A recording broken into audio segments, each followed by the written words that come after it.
Mister पराग कोठारी ने अपनी बहू के लिए एक डांस एकेडमी खोलने की अनुमति दी है। वह राही से कहते हैं कि घर के रिश्तों की उलझनों में इतना भी न उलझो कि तुम्हारी उड़ान के सारे पंख ही कट जाएं। वह राही से अपनी डांस एकेडमी खोलने के लिए कहते हैं। सीरियल अनुपमा में एक बेहद दिलचस्प मोड़ आया है। कुछ महीनों का लीप आया है जिसके बाद सब कुछ बदला हुआ नजर आ रहा है। एक ओर आप देखेंगे कि अनु की बेटी राही अब हाउसवाइफ बन गई है, वहीं माही अब प्रेम के साथ मिलकर बिजनेस संभाल रही है। माही की तो यही ख्वाहिश थी, प्रेम के करीब रहना। क्या ऐसा हो सकता है कि माही का ही हाथ प्रेम के भाई आर्यन की मौत में हो, क्योंकि वह राही से जलती थी और प्रेम के आसपास रहना चाहती थी। अब तो वह अनुमा से भी नफरत करने लगी है। यह सब एक नाटक है या सच्चाई, इसका खुलासा आने वाले एपिसोड्स में होगा।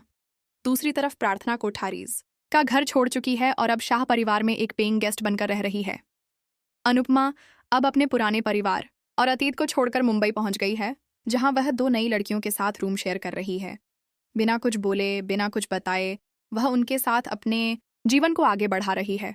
वह घरों में काम करती है, लोगों से पैसे मिलते हैं जिससे वह अपना खर्चा चलाती है। अब घर में बहुत कुछ बदल गया है। शाह परिवार में अन्नू की रसोई बंद हो चुकी है और अंश ने सारी जिम्मेदारियां संभाल ली हैं। कोठारीज के घर में अब दामाद की कोई इज्जत नहीं बची, क्योंकि प्रार्थना उसे छोड़कर जा चुकी है।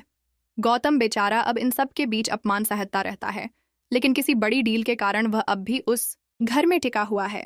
राही से पराग जी कहते हैं, राही बेटा, अपने सपनों को उड़ान दो, सिर्फ घर में रहने वालों के पंख नहीं कटते।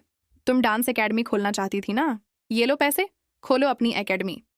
ये बात सुनकर ख्याति जी काफी नाराज होती हैं, लेकिन प्रेम के समर्थन के बाद अब राही अपनी डांस एकेडमी जरूर खोलने वाली है। तो दोस्तों, आप कितने एक्साइटेड हैं दोनों माँ बेटी के मिलन के लिए, हमें कमेंट बॉक्स में बताएं। और ऐसे ही धमाकेदार ट्विस्ट्स के लिए चैनल को सब्सक्राइब करना ना भूलें। मिलते हैं अगली वीडियो में।